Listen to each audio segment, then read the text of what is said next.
तो हमने last class में ये देख लिया था कि गोलीय दर्पण जो है एक गोला का हिस्सा होता है। देखने में ऐसा लगता है कि हमें भ्रम होता है कि ये किस चीज का हिस्सा है, वृत्त का। लेकिन वृत्त का हिस्सा नहीं होता है, एक गोला का होता है। वृत्त तो दो विमीय आकृति होता है, जबकि गोला त्रिविमीय आकृति है। और उसी त्रिविमीय आकृति से ये बनता है। ठीक है, तो अब हम लोग इसमें देख लेते हैं कि समतल दर्पण में जैसे कि हम लोग ये समतल दर्पण में कोई दिक्कत नहीं रहता था, है तो समतल दर्पण ही। उसका पृष्ठ में अगर इधर से कलई कर दें पृष्ठ, या फिर इधर का पृष्ठ कलई कर दें, कोई फर्क पड़ेगा क्या? नहीं, एक ही जैसा तो है, कोई फर्क नहीं पड़ेगा। इधर से अब लाइट, इधर से लाइट परावर्तित होगा इसमें, और इसमें इधर से परावर्तित होगा, तो कोई इसमें अंतर नहीं पड़ेगा, क्योंकि समतल दर्पण चूंकि समतल है, तो उसमें किसी साइड कर दो पृष्ठ को कलई, कोई समस्या ही नहीं है। लेकिन गोलीय दर्पण में यह बात पूरी तरीके से क्या हो जाती है? हाँ, गलत हो जाएगी। गलत इन द सेंस कि बदल जाएगी, दोनों अलग अलग फिर चीजें हो जाएंगे। ठीक है ना? अगर मान लो एक ही गोलीय दर्पण है, अब हम लेते हैं यहाँ पे गोलीय दर्पण। गोलीय दर्पण का मान लेते हैं कि ये वाला हिस्सा को मैंने काटा, और काटेंगे तो कैसा बनेगा? यही बन गया ना। मान लो इसी को यहाँ पे भी रख देते हैं कि ये बना हुआ है। ये वाला हिस्सा इसमें का जो है, हमने इसको काट के निकाल दिया है। अब इसके कलई करने में फर्क पड़ता है। अगर हम इधर से कलई कर देंगे तो ये कैसा दर्पण बन गया? अवतल दर्पण बन गया।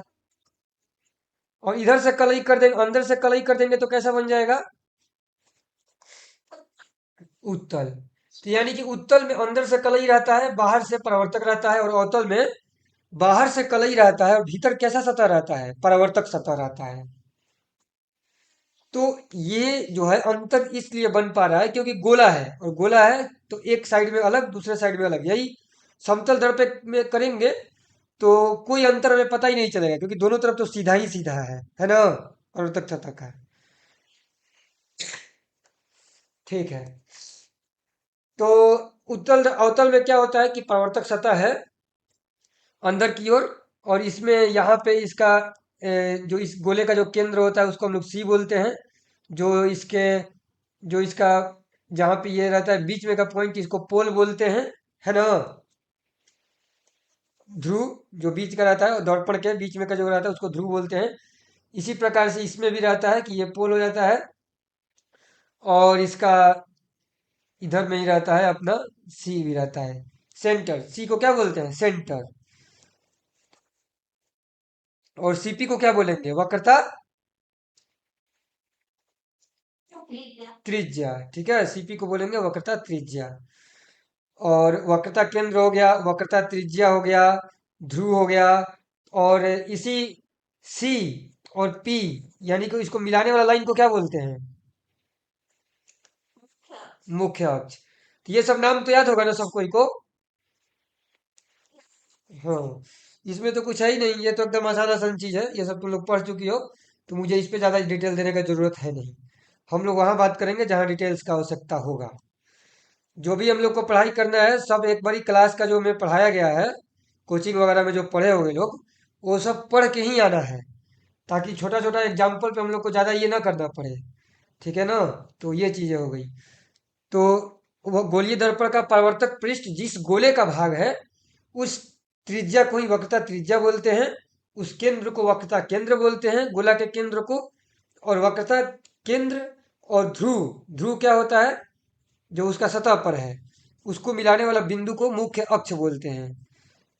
तो इसमें से हम लोग देखते हैं कि ये बताओ, क्या केंद्र गोला का ही भाग होता है, कि गोला के अंदर होता है, कि गोला के बाहर? गोला के अंदर, गोला पर भी नहीं होता है, अंदर रहता है। जबकि जो ध्रुव है वो ध्रुव कहाँ पर रहता है? गोला पृष्ठ पर रहता है। तो इस चीज को ध्यान रखना है। ठीक है, जब हमने यहां तक ये देख लिया, तो इसके आगे हम लोग देखेंगे फोकस के बारे में। अभी तक हमने फोकस के बारे में नहीं देखा है, फोकस को देखा जाएगा। उसके पहले हम लोगों को एक प्रमेय देखना है। गणित का ये प्रमेय है वृत्त के बारे में, इस प्रमेय को देख लेते हैं। जैसे कि मानो कि ये एक लाइन है, ये एक लाइन है, चाहे कि दर्पण ही था, जैसे कि ऊपर में हमारा समतल दर्पण था, तो सीधी रेखा है ये। इस पे लंब डालना होता था तो हम लोगों को क्या करना था, सीधे ऊपर से ऐसे कर देते थे तो लंब बन जाता था ना, है कि नहीं? कितना आसान है कि सीधे ऊपर से इस पे लंब डाल देंगे और ये 90 डिग्री का बन जाएगा बिना किसी समस्या के, और आराम से लाइट रिफ्लेक्ट होगा, होगा ना? अब बात यह है कि ध्यान देना है इस चीज को, कि हमको परावर्तन का जो नियम है उसी को समझने के लिए हम लोग यहाँ पे काम कर रहे हैं। ये बताओ कि वृत्त, वृत्त कहो चाहे गोला कह लो, गोला में हम लोगों को, ये तुम ही भेजे हो क्या शुभम, ये राज बहादुर महतो आ रहा है कोई?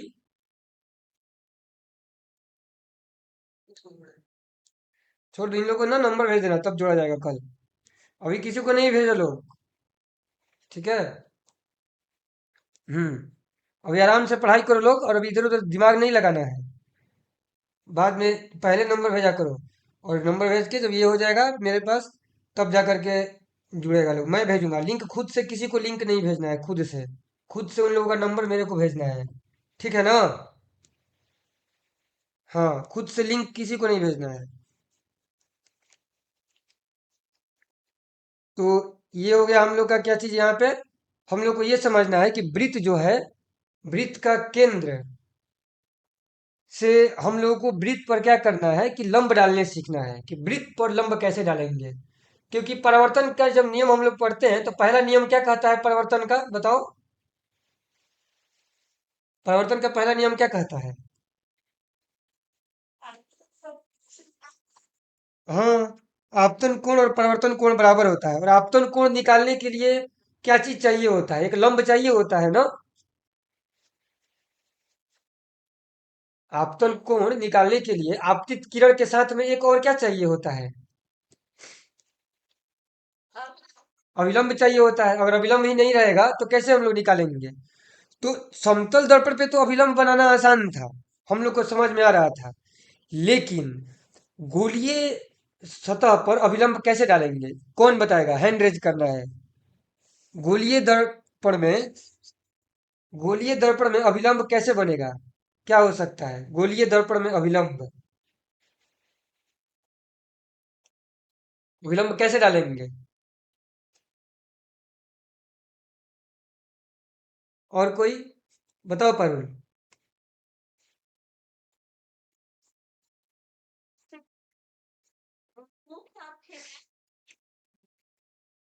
ध्रुव से मुख्य अक्ष पे डालेंगे तो अविलंब हो जाएगा, मतलब ये कहना चाहती हो कि अगर हम ऐसे, ये एक दर्पण है और यहाँ से जो ये डाले हैं तो यही अविलंब है ना?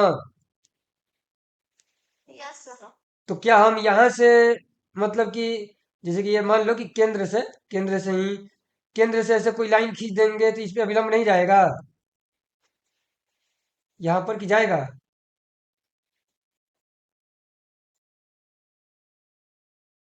जाएगा कि नहीं जाएगा? जाएगा ना? यही चीज को देखना। और यहाँ से अगर हम लोग ऐसे खींच दे तो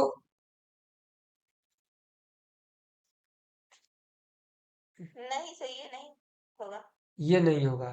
तो यही परिमेय है अपना यहाँ पे गणित का, कि वृत्त के किसी बिंदु पर स्पर्श रेखा और स्पर्श बिंदु से जाने वाली त्रिज्या पर क्या होती है? लंब होती है, ठीक है? तो वृत्त के किसी बिंदु पर स्पर्श रेखा और स्पर्श बिंदु से जाने वाली त्रिज्या आपस में लंब होता है। मतलब क्या किए, ध्यान देना लोग, ये एक वृत्त है मान लो, ये इसका बीच में केंद्र है। तो वृत्त के किसी बिंदु पर कितनी स्पर्श रेखाएं खींची जा सकती है, बताओ लोग? वृत्त का एक बिंदु ले लिए तो इस बिंदु से गुजरने वाली कितनी स्पर्श रेखाएं खींच सकते हैं? मान लो कि ये ए है तो अनंत खींच सकते हैं। केंद्र से नहीं, और केंद्र से जाने वाली कितनी स्पर्श रेखाएं खींच सकते हैं?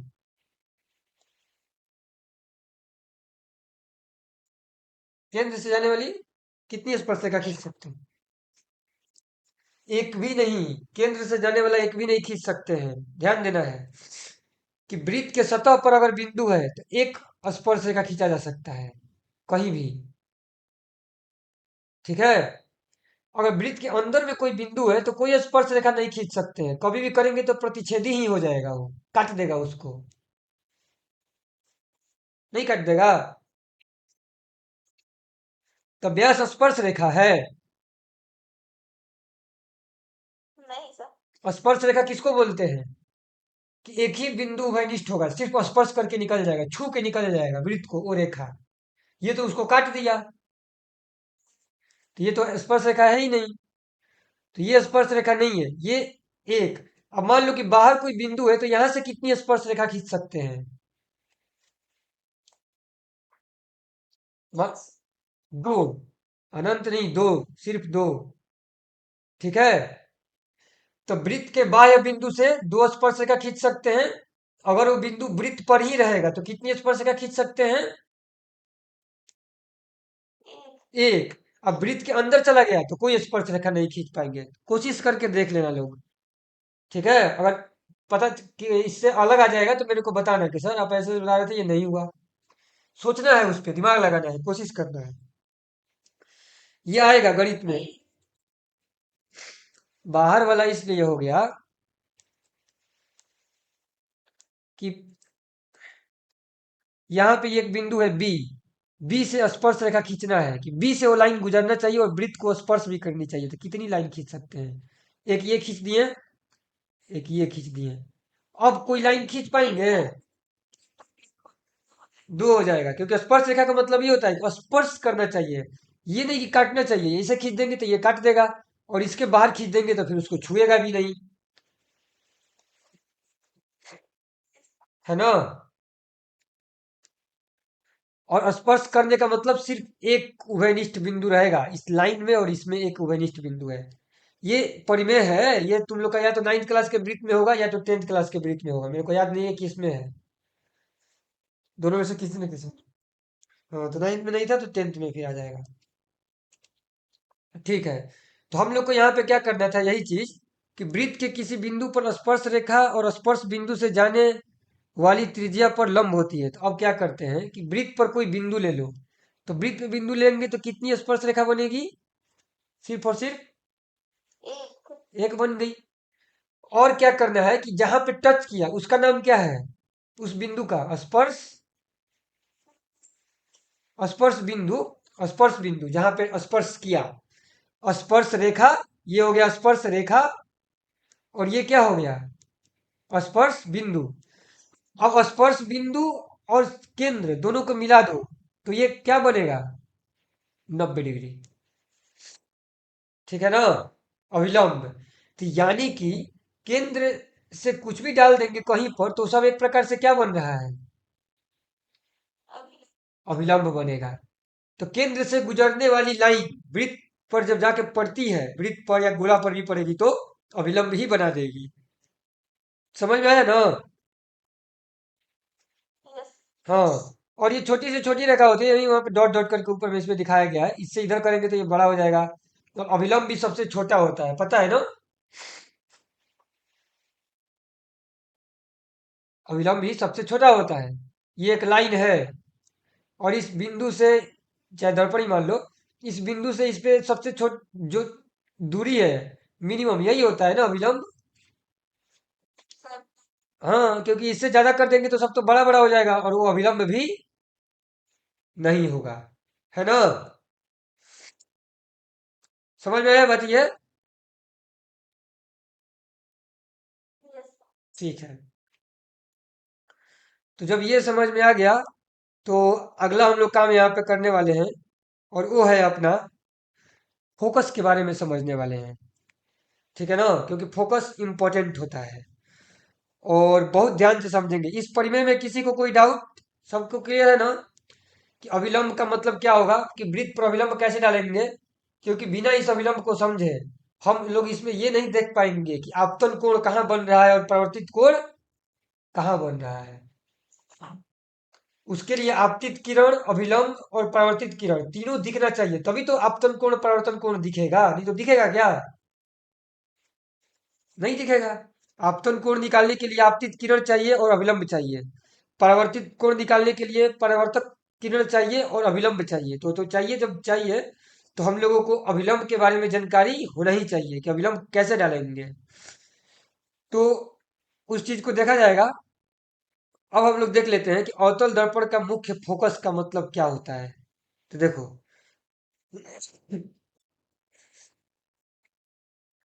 अवतल दर्पण पर मुख्य अक्ष के समानांतर क्या क्या होता है। ये हो गया अपना अवतल दर्पण, क्योंकि इसका परावर्तक सतह भीतर की ओर है, इसलिए ये अवतल दर्पण है। अब इस पे जो है हम लोग क्या करेंगे कि मुख्य अक्ष के समानांतर क्या भेजेंगे, बहुत सारा किरण भेजेंगे।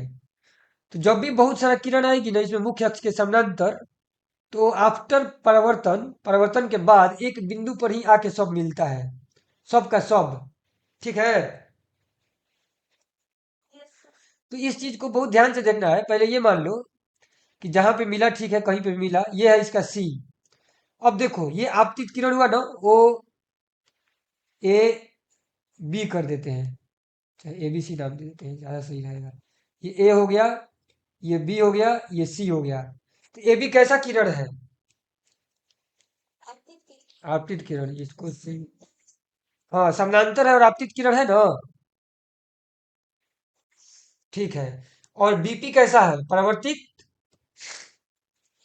और हमको अभिलंब डालना है, तो अभिलंब कैसे डालेंगे इसमें, यही सी से पास करा देंगे ना।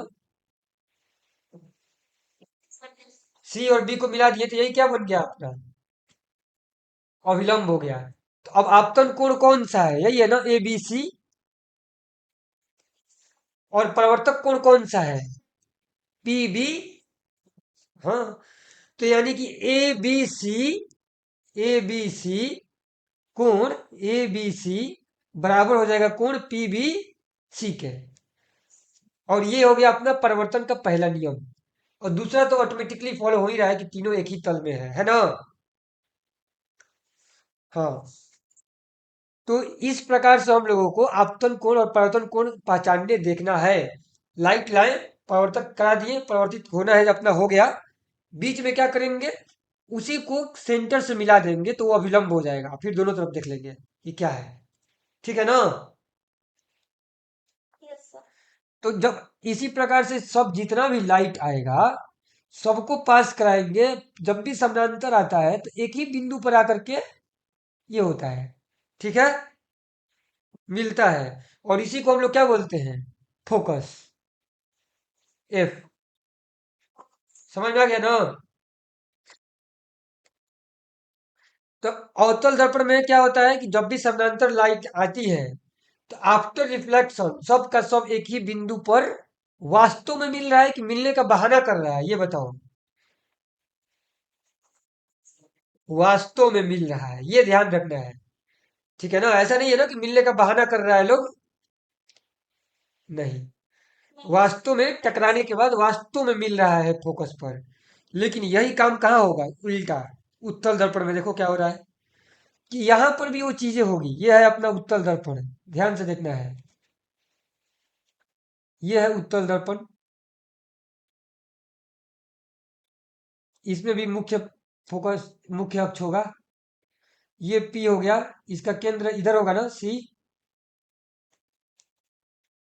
तो यहाँ पे अब समानांतर लाइट मान लो गिराते हैं कि इस पे समानांतर लाइट आए, तो आने टकराने के बाद फिर ये वापस जाएगा ना ऐसे। सर सी होगा नहीं। क्यों होगा, ऐसे होगा, क्योंकि इसको वृत्त पूरा कंप्लीट करना चाहोगी इस वृत्त को, तो कैसे बनेगा। और सी क्या होता है, वृत्त के अंदर की बाहर, अंदर। तो ये अंदर है, समझ में आया बात है।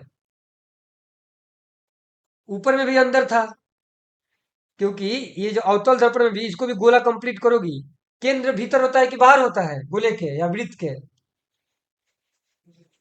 अंदर ही रहता है। तो यही है इसके अंदर, यहाँ पे सी। समझ में आया ना, क्योंकि गोला कंप्लीट करके देख लेंगे। तो अभी हम गोला इसलिए नहीं कंप्लीट कर रहे हैं क्योंकि हम लोग ने तो उसको काट के टुकड़ा कर दिया है ना? कोई डाउट हो रहा है क्या? समझ में आ रहा है ना? आ रहा है। ठीक है। तो हमने इसको क्या कर दिया यहाँ पे, सी यहाँ पर है अपना, और यहाँ से लाइट आया और फिर ये रिफ्लेक्ट हो गया तो ए, और मान लेते हैं कि जहाँ पे जिस बिंदु पे लाइट पड़ा था उसका नाम दे देते हैं एम, और आफ्टर परिवर्तन के बाद ये जो ऊपर चला गया इसका नाम दे देते हैं पी, ए एम पी। अब अभिलंब कैसे डालेंगे, क्या करेंगे अभिलंब डालने के लिए इसमें?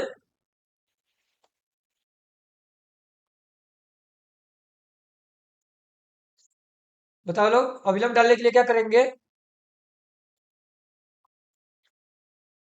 कैसे डालेंगे अभिलंब इसमें?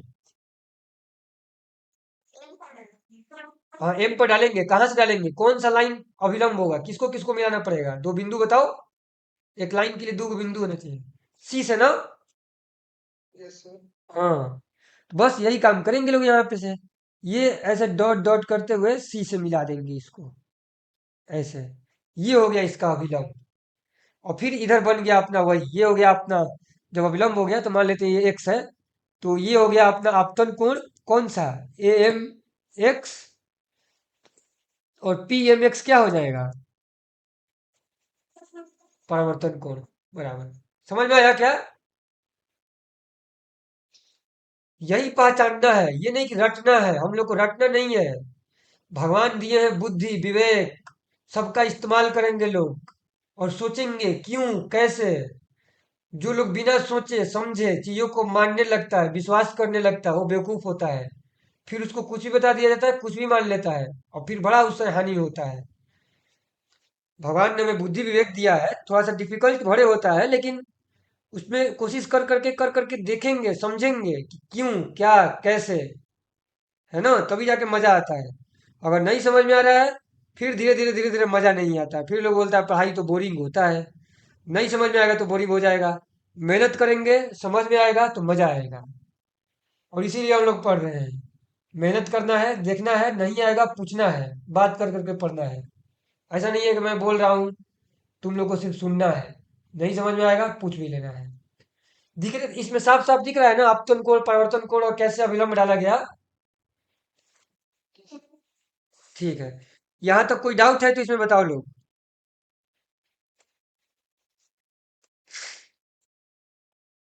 नहीं है ना?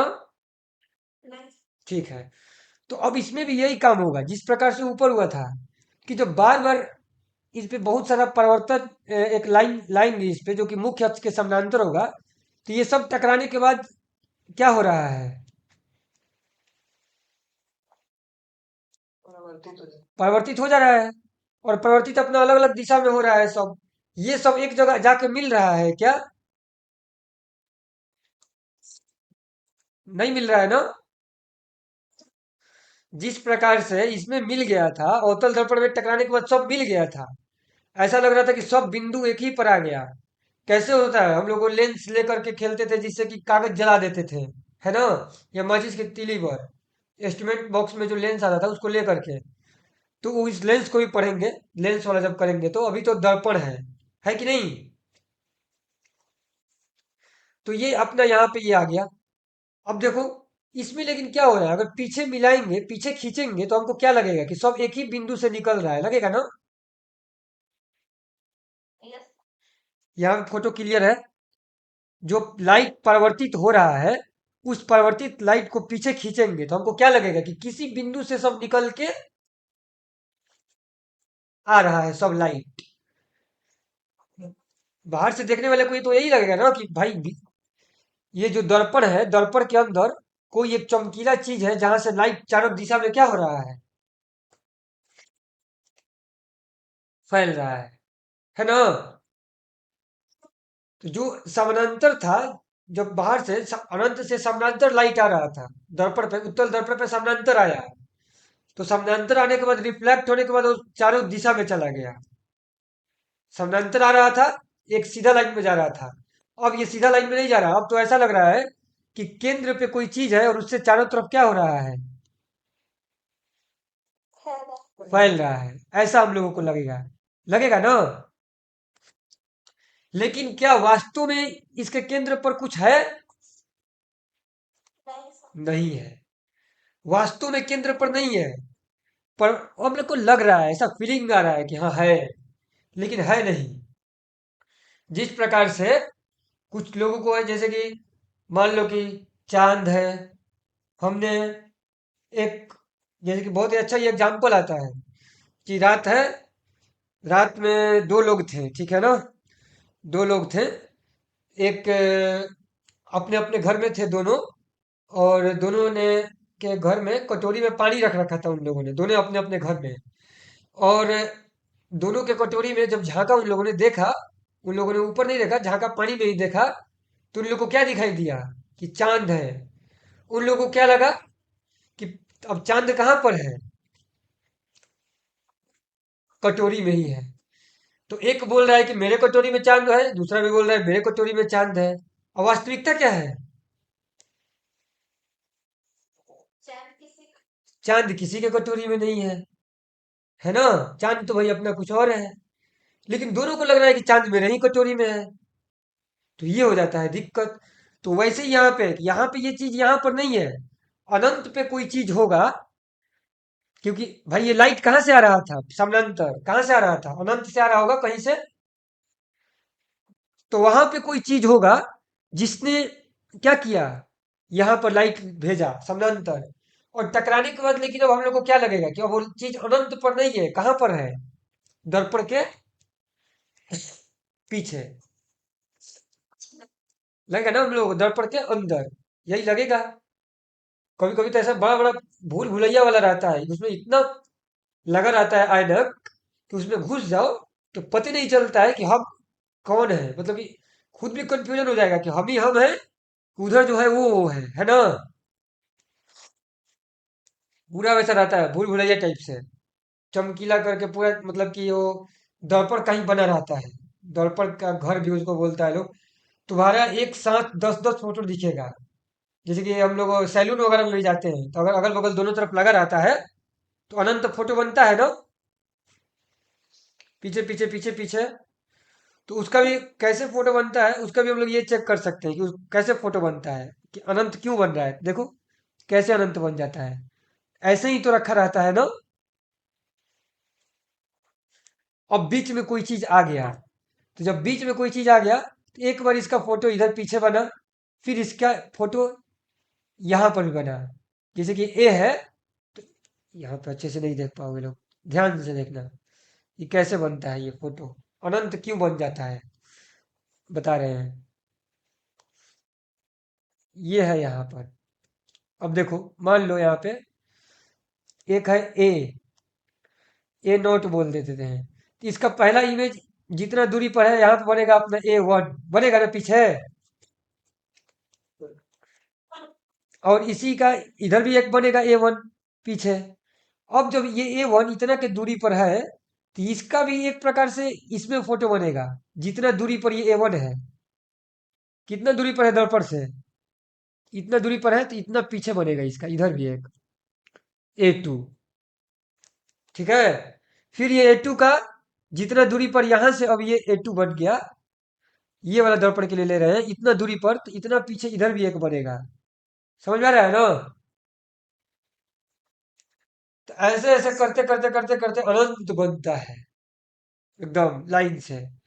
तो ये तो हो गया अपना क्या चीज, कि गोलीय दर्पण में फोकस कैसे आता है। फोकस का मीनिंग समझ में आया ना, कि अनंत से जब समानांतर लाइट आता है गोलीय दर्पण में, तो अवतल में क्या होता है, टकराने के बाद वास्तव में एक बिंदु पर मिलता है, और उस बिंदु को हम लोग क्या बोलते हैं, फोकस। और उत्तल दर्पण में क्या हो गया कि अनंत से समानांतर आया, और टकराने के बाद सब, मतलब कि छितरा रहा है पूरा, लेकिन छितरा रहा है, फिर भी हम ध्यान से देखने पे ऐसा में है कि सब, ऐसा हमको प्रतीत होगा कि एक ही बिंदु से सब छितरा रहा है ना। और फिर उस बिंदु को भी हम लोग क्या बोलते हैं, फोकस, उत्तल दर्पण में। तो उत्तल दर्पण का फोकस परावर्तक सतह के पीछे होता है, और अवतल दर्पण का फोकस परावर्तक सतह के सामने होता है, आगे होता है, सामने होता है। यहां तक कोई डाउट? नहीं। अब देखो लोग यहाँ पे हम लोगों को ये देखना है आर बराबर टू एफ। ये ये थोड़ा सा, क्या हमेशा आर बराबर टू एफ होता है? तुम लोगों ने ये चीज पढ़ा होगा कि, हाँ तुम लोगों ने यही पढ़ा होगा कि जो फोकस होता है वो त्रिज्या के आधा होता है, जो फोकस दूरी जो होता है वो त्रिज्या के आधा होता है, अथवा जो त्रिज्या होता है वो फोकस दूरी के दोगुना होता है। दोगुना होता है। तो क्या यह हमेशा सही है कि कभी कभी सही है? हमेशा किसी को लग रहा है क्या कि कभी कभी सही होता है ये?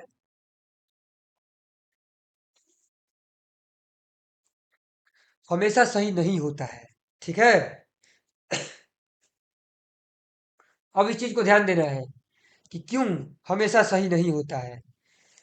ये कभी कभी सही होता है, और कब सही होता है उस चीज को भी ध्यान देना है, याद रखना है कि ये कब सही होता है। हमेशा आर बराबर टू एफ नहीं होता है, लेकिन तुम लोग को जितना भी पढ़ना है उसमें हमेशा क्या होगा, ये लगभग लगभग सही रहेगा, बराबर होगा, आर बराबर टू एफ ही होगा। लेकिन उसके लिए ध्यान देना है, एक कॉन्सेप्ट होता है जिसको बोला जाता है द्वारक। क्या बोला जाता है? द्वारक। द्वारक का मतलब क्या? ये है द्वारक का मतलब काइंड ऑफ दरवाजा। क्या चीज? दरवाजा। दरवाजा। जो हम लोग गोलीय दर्पण ले रहे हैं ना, उसको ये बोला जाता है कि उस गोलीय दर्पण का जो द्वारक है, हाँ जो पृष्ठ की लंबाई जो है, ये लंबाई ये क्या होनी चाहिए? देखो यहाँ पे ये दिया गया है कॉन्सेप्ट। अपने विवेचन में हम केवल उन्हीं गोलीय दर्पण पर विचार करेंगे जिनका द्वारक उनकी वक्रता त्रिज्या से बहुत छोटा हो। अब इसका क्या मीनिंग हुआ? द्वारक और वक्रता त्रिज्या का मतलब क्या हुआ? क्योंकि दो चीज को कंपेयर किया जा रहा है ना, वक्रता त्रिज्या, और एक किस चीज को कंपेयर कर रहे हैं? द्वारक को। तो वक्रता त्रिज्या तो समझ में आ रहा है कि भाई गोला है, और गोला का जो त्रिज्या है वही वक्रता त्रिज्या होती है। लेकिन द्वारक क्या होता है? तो द्वारक होता है ये, जितना इसकी लंबाई है। समझ में आ रहा है? सतह।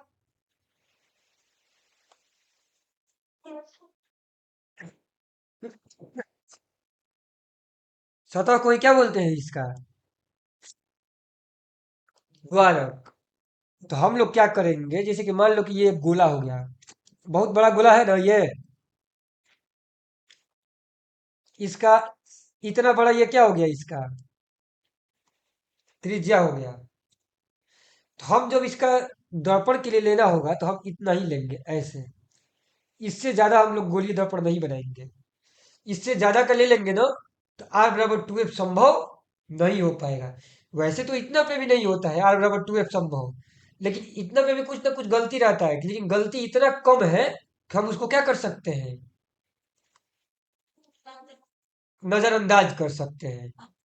और होता है ना कि मान लो कि भाई कोई मेरा 2 रुपया चुरा लिया, तो हम कुछ दिक्कत नहीं है, छोड़ देंगे जाओ। लेकिन कोई 2 लाख चुरा लिया तो फिर तो भाई या तो हम या तो तुम, लड़ाई होगा, होगा ना। तो वही यहाँ पे चीज है कि इतना ही जब चीज है, ये इतना छोटा सा लिए हैं, तो इसमें आर बराबर टू चल जाता है। और इसका प्रूफ करने का भी तरीका है कि हम इसको प्रूफ कर सकते हैं। लेकिन मैं प्रूफ नहीं बता रहा हूँ अभी। तुम लोग अपना प्रूफ जाके देख लेना, कहीं से भी पता चल जाएगा प्रूफ। नहीं समझ में आएगा तो मैं बता दूंगा बाद में। हम लोग अभी प्रूफ पे ध्यान नहीं देंगे, हम लोग समझ रहे हैं कि ऐसा हो रहा है। क्या? एफ सी के, ज्यादा नजदीक हो। नहीं नहीं, ज्यादा नजदीक से मतलब नहीं है। ये जब छोटा रहेगा तो जो एफ होगा ना, वो लगभग लगभग बीच में रहेगा। ये नहीं होगा कि इधर उधर जाएगा। एफ बीच में ही रहता है ना, पोल और इसके सी के बीच में रहना चाहिए। उसी को बीच में रखने के लिए ही इसको बोला जा रहा है कि जो आर है, यानी कि जो वक्रता त्रिज्या है, वो द्वारक से, जो द्वारक है, जो ये जो द्वारक है, मान लेते हैं कि इसको ऊपर नाम दे देते हैं एम, नीचे नाम दे दिए एन। तो जो आर है वो एम एन से क्या होना चाहिए, बहुत बहुत छोटा। नहीं, बड़ा। आर बड़ा होना चाहिए, एम एन छोटा रहना चाहिए। ठीक है ना? आर मतलब वही सीपी जो त्रिज्या है, वो बहुत बहुत बड़ा होना चाहिए किस चीज से? द्वारक से, एम एन से। तभी जाकर के हम आर बराबर टू एफ बोल सकते हैं। अगर कहीं बराबर भी हो गया तो आर बराबर टू एफ संभव नहीं होगा।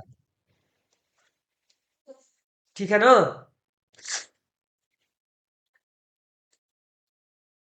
ऐसा क्यों होता है, मतलब कि आसानी से हम लोग इसको प्रूव भी कर सकते हैं, ऐसा नहीं है कि हम लोग प्रूफ नहीं कर सकते हैं। क्योंकि हम लोग को देखो काम क्या है, हम लोग का काम ये प्रूफ। ठीक है जैसा ना देखो क्या वैसे हो जाता है ये।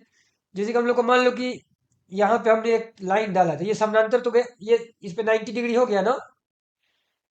कैसा अब ये 90 डिग्री हो गया तो यहाँ से ऐसे हम लोग गिराएंगे यहाँ पर। और हम लोग को पता है कि जो समानांतर आता है वो आफ्टर रिफ्लेक्शन कहीं से गुजरता है। फोकस हाँ, फोकस से गुजरता है वो तो अलग बात हो गया। लेकिन यहाँ पे देखो दिखाते हैं। तो फोकस से गुजर के जैसे कि मान लेते हैं कि इसको हम लोग एफ नाम दे देते हैं, ये कैपिटल एफ है। अब देखो इसमें होगा क्या कि हम लोग को प्रूफ करना है, हम लोग को क्या प्रूफ करना होगा इसमें कि सी एफ बराबर है किसके? आर बराबर टू एफ प्रूफ करने के लिए क्या करना पड़ेगा, सी एफ किसके बराबर होना चाहिए? पी एफ के बराबर होना चाहिए, यही तो प्रूफ करना पड़ेगा ना, तभी तो प्रूफ होगा आर बराबर टू एफ। तो ये सी एफ को पी एफ के बराबर ही प्रूव करने के लिए ये बोला जा रहा है। अब ये देखो एम, एम से हम लोगों ने ये किया। अब हम लोग ये करते हैं आर एफ सी एफ को बराबर प्रूव करने के लिए, उसमें ये रहता है कि हम लोग इसको समरूप करके त्रिज्या करके इसको हम लोग प्रूफ करते हैं लोग। अभी हम लोग हालांकि प्रूफ नहीं देखेंगे। मेन यही दिक्कत करता है, देखो जब यहाँ एम से हम लोग इस पे लंब डाले हैं एम से, तो इतना जगह खाली दिख रहा है ना यहाँ पे छोटा सा, यही प्रॉब्लम करता है। और इसी को क्लियर करने के लिए हम क्या चाहते हैं कि एम ज्यादा से ज्यादा किसके नजदीक हो, ठीक है पी के। जब पी के नजदीक रहेगा तो ये बीच में जो जगह थोड़ा सा बन रहा है ना, ये नहीं बनेगा। समझ में यार? वही उसके उसका मतलब नहीं रहेगा, वही जगह दिक्कत करता है, इसीलिए बोला गया है कि छोटा रहे द्वारा, ताकि वो जगह। अब मान लो कि हम इसको यहाँ कर दिए, अब हम एम को मान लो कि हमने अपना दर्पण इतना बड़ा कर दिया है, कितना बड़ा कर दिया है, मान लो कि हमने इतना बड़ा कर दिया अपना दर्पण का द्वारा। अब यहाँ पे से एम जब गिराएंगे तो देखो तो ये एम कितना बड़ा हो गया ये, यस तो वो दिक्कत कर देता है, उसी को हैंडल करने के लिए ये किया जाता है। ठीक है, तो आर बराबर टू एफ सी हम लोग को याद रखना है। यहाँ तक कोई डाउट? ठीक है, तो जब यहाँ तक डाउट नहीं है तो अब हम लोग दर्पण के कुछ इस चीज को देख लेते हैं लोग कि दर्पण पे कैसे कैसे किरण आरेख चलता है। तीन चार इसका है जिसे ये किरण आरेख चलता है। पहले किरणों का चलना ही समझेंगे और इसके बाद कल देखा जाएगा कि कैसे कैसे फिर इसमें इमेज बनता है। ठीक है, तो इस चीज को ही समझना है हम लोगों को, ध्यान देना है। हम लोगों के लिए क्या है, अभी तक हम लोगों ने ये देख लिया कि किरण पड़ती है दर्पण पे। जब किरण पड़ती है तो प्रकाश के परिवर्तन का ही पालन होता है, चाहे वो समतल दर्पण हो चाहे वो गोलीय दर्पण हो। हर जगह जो आपतन कोण है परिवर्तन कोण के बराबर ही होता है। हम लोगों को ये जरूर नया देखने को मिला कि जितना आसान था समतल दर्पण में अभिलंब को समझना, उतना आसान नहीं है उसी अभिलंब को किसमें समझना, गोलीय दर्पण में। लेकिन इतना भी मुश्किल नहीं था कि हम लोग नहीं समझ पाए। हम लोगों ने उसको अच्छे से देखा समझा, क्योंकि संबंध उसके संबंधित गणित को भी देखा कि क्यों वैसे वो बराबर हो जाता है और क्यों उसी को अविलंब बोला जाता है। अविलंब डालने के लिए सिंपल सा है कि केंद्र से डाल देंगे, लाइन मिला देंगे वृत्त के किसी बिंदु पर, तो वही अविलंब हो गया। तो जिस बिंदु पर आपतित किरण आता है और परावर्तित होता है, उसी बिंदु को उस गोला के केंद्र से मिला देते हैं तो अभिलंब बन जाता है। ठीक है, हमने ये भी देखा कि गोलीय दर्पण में अवतल दर्पण में जो परावर्तक सतह होता है वो अंदर की ओर होता है, इसीलिए केंद्र भी अंदर की ओर होता है। जबकि उत्तल दर्पण में परावर्तक सतह बाहर की ओर होता है और जो उसका केंद्र है उसके उल्टा होता है उत्तल दर्पण में। तो ये सारा चीज दिमाग में रहना चाहिए, जब भी कोई बोलेगा तो सीधे सीधे दिमाग में नहीं भी आएगा तो अगर समझ में आया रहेगा तो तुरंत उसको अपना हाथ से ड्रॉ करके कॉपी में देख के उसको उत्तर दे देंगे। है ना? Yes, sir. कोई पूछेगा तो क्लियर होना चाहिए फिगर कि क्या क्या कैसे कैसे हो रहा है। तो जब कोई नया भी प्रश्न पूछेगा तो हम अपने से बना के उत्तर दे देंगे, हर चीज रट के रखने का जरूरत नहीं पड़ेगा। कुछ नहीं तो आदमी को जब नहीं समझ में आता है तो उन चीजों को भी रटना पड़ता है जिस चीज को समझा जा सकता है। जब समझ सकते हैं तो रटेंगे क्यों? ठीक है, तो आगे चलते हैं लोग। अब देखते हैं इसमें दर्पण के मुख्य अक्ष के समानांतर किरण परावर्तन के पश्चात दर्पण के मुख्य फोकस से गुजरेगी और उत्तल दर्पण में मुख्य फोकस से अपसरित होगी, है ना? इसमें कोई डाउट है क्या? ये तो एकदम इसी को तो हम लोग पढ़ ही रहे थे कि अवतल दर्पण में जब समानांतर आता है तो टकराने के बाद फोकस से गुजरेगा और आई बराबर आर रहेगा। और ये हम लोग को पता है कि हम लोग कोई भी दर्पण ले रहे हैं, इस सारे केसों में हम लोग का क्या है, जो त्रिज्या है वो बहुत बहुत बड़ा है, किस चीज से? द्वारक से। उसको भूलना नहीं है, उसको भूलना नहीं है। और ये हो गया फोकस। और उत्तल दर्पण में क्या है कि टकराने के बाद ऐसा प्रतीत होगा कि जो जो लाइट निकल रहा है वो कहाँ से निकल रहा है? फोकस से। Focus. तो ये हो गया पहला, जो इसको अपसरित बोलते हैं, कि अपसरित होता है, ठीक है ना? इसको अपसरित का मतलब क्या हो जाता है कि वो फैल गया, अपसरित हो गया। हाँ, इसके बाद देखो दूसरा नियम क्या है, इसी के उल्टा है, एकदम उल्टा। इसमें क्या था कि जब समानांतर आ रहा था तो टकरा के क्या हो गया, फोकस पे आ गया। अब इसमें क्या किया गया कि हम लोग लाइट जो है फोकस पर से आ रहा था तो टकराने के बाद क्या हो गया, समानांतर चला गया, ठीक है? और इसमें भी ऐसा नहीं है कि इसमें अलग से कुछ हुआ है, इसमें भी देखो अविलंब डाला गया है, सी से इसको मिला दिया गया है, तो अविलंब इसमें भी डाला गया है ना। हर जगह देखना है कि कहाँ अविलंब है, अविलंब को भूलना नहीं है। हर जगह देखना है कि यहाँ पे अविलंब है, यहाँ पे ये आपतन कोण बना हुआ है, यहाँ पे ये परिवर्तन कोण बना हुआ है। उसी प्रकार से उत्तल में क्या किया गया, उत्तल में क्या किया गया कि लाइट को इस प्रकार से डाला गया कि वो कहाँ पे जाके लगे, एफ पर। लेकिन लग तो सकता नहीं है, तो टकराने के बाद ही क्या हो गया, ये समानांतर निकल गया, है ना? उत्तल में। ठीक है, अब ये देखो यहाँ पे ये सबसे इंपॉर्टेंट केस आ गया अपना, ये कौन सा केस है बता सकते हो लोग? इसमें आपतन कोण कितना है? Zero. 0 डिग्री। जो एग्जाम्पल हम लोगों ने उसमें लिया था ऐसे वाला, कि अविलंब पर ही लाइट आ गया तो लौट के कहाँ से जाता है, अविलंब से। तो वही काम यहाँ पे भी हुआ है कि लाइट आ गया है अविलंब से ही, है ना? कुछ भी डाल देंगे इसमें, ऐसे भी बना देंगे तो ये भी ऐसे ही लौट जाता है, लौट जाता है ना, क्योंकि ये सब अविलंब से जा रहा है कि नहीं? और इसमें क्या किया गया है उत्तल में कि इस प्रकार से डाला गया है कि हमको लगे कि अविलंब मतलब केंद्र पे जा रहा है, तो केंद्र पे जा रहा है तो टकरा के उसी पे चला गया, क्योंकि ये भी तो अविलंबी है ना। इसमें कोई डाउट? सबको क्लियर है ना ये वाला फोटो? इसमें आपतन कोण परिवर्तन कोण दोनों क्या है, 0 डिग्री, क्योंकि अविलंब पर ही आपतन करा दिया गया है ना? अब ये देखो इसमें क्या है, ये कोई स्पेशल है क्या? इसमें अविलंब का काम कौन कर रहा है, प्रधान अक्ष खुद ही अविलंब का काम कर रहा है ना? आपतित करा दिए हैं, परावर्तित हो रहा है, और अविलंब जो है प्रधान अक्ष खुद अविलंब बना हुआ है, क्योंकि प्रधान अक्ष भी तो सी से ही गुजरता है ना, और जो जो भी सी से गुजर के जाएगा वो अविलंब ही होगा, है कि नहीं? तो यही हो गया यहाँ पे भी। ठीक है, तो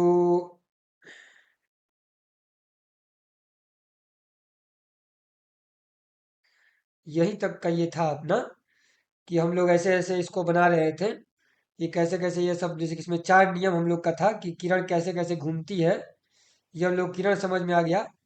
अब इसी किरण के आधार पर हम लोगों को सारा फोटो बनाना है दर्पण का। ये अपना एक बार रिवाइज कर लेना लोग, क्योंकि कल दोनों दर्पण का देख करके कल ये पूरा यहाँ तक से ये कंप्लीट हो जाएगा।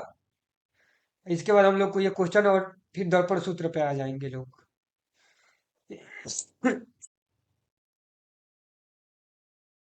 ये सब याद हो गया होगा तुम लोगों को ना। हाँ, तो उसको और थोड़ा सा ध्यान से देखना लोग। फोटो बनाने का भी देखना लोग कि कैसे कैसे फोटो बन रहा है। जब भी लाइन खींचना है, जब भी बनाना है फोटो, तो हम लोग को दो ही बिंदु चाहिए होता है। दो बिंदु से एक लाइन बन जाता है ना।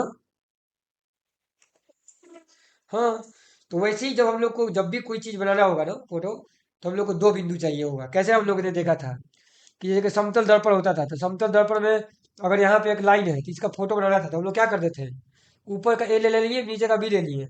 ए का इमेज यहाँ बना दिए ए डैश, और बी का बन गया यहाँ पर बी डैश। हर बिंदु का अलग अलग बनाने की जरूरत नहीं है। ए बी है भाई, सीधा ही तो है। ए का बना दिए ए डैश, बी का बना दिए बी डैश। कैसे बनता है ये हम लोगों ने देखा था कि ऐसे किए, यहाँ चला गया। तो पीछे जब करेंगे तो ये कहाँ पे जाते हुए मिलेगा, यहाँ पर। और इसको करेंगे, हाँ, और यहाँ से अगर सीधा सीधा विलोम डालेंगे तो ये मुड़ जाएगा। इसको भी पीछे करेंगे तो ये ए डैश पे जाते हुए दिखेगा। तो और एक बिंदु मतलब ए डैश को भी पता लगाने के लिए कम से कम कई वो लाइन कट करना चाहिए, दो गो। इसीलिए हम लोग किसी बिंदु का जब इमेज बनाते हैं तो कम से कम उससे कई वो लाइट निकालते हैं, दो किरण। ऐसे तो हम लोगों ने देखा था कि एक बिंदु से कितना भी लाइट निकल सकता है ना। लेकिन उस बिंदु का फोटो बनाने के लिए, क्योंकि जब हमको जब इधर पीछे में इसका फोटो बनाना है, तो हमको इस बिंदु का एक से काम नहीं होगा, हमको कई वो चाहिए होगा, दो को चाहिए होगा, ताकि दोनों इधर जाके आपस में कटे, और जहां पे कटेगी वही उसका प्रतिबिंब हो जाएगा। है कि नहीं? अकेले से नहीं होगा ना।